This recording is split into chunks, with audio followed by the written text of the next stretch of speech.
শহীদ রাষ্ট্রপতি জিয়া রহমানের নাম নিলে প্রতিদিন ব্যস্ত দৃষ্টি আমি বিশ্বাস করি যারা বেহেস্তের সার্টিফিকেট দেয় কি দেয় বেহেস্তের সার্টিফিকেট প্রতিদিন বিক্রি করে দেখবেন যে এখন প্রতি পাড়ায় পাড়ায় কিছু হুজুরেরা আসে আয়োজন করে হাতে দেখেন বেহেস্তের সার্টিফিকেট দেয়। তো এই বেহেস্তের সার্টিফিকেট দাবিদের থেকে আমরা একটু সাবধান হতে হবে।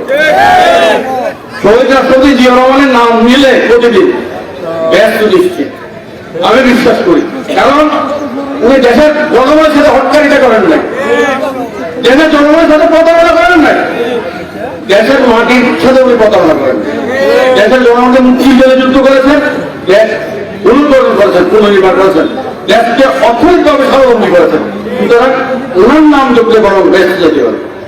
আর যারা ব্যাসের সার্টিফিকেট দেয় এদের থেকে একটু সাবধান থাকবেন। আমরা সবাই মুসলমান পাঁচজন নামাজ পড়া করি, কিন্তু এদেরকে ভোট দিলেও নাকি আমরা ব্যস্ত দিচ্ছি হবে, এদেরকে ভোট দিতে হবে তাহলে ব্যস্ত দিচ্ছি। সুতরাং এই ব্যস্তিদের থেকে একটু নিজেদেরকে সাবধান রাখবেন।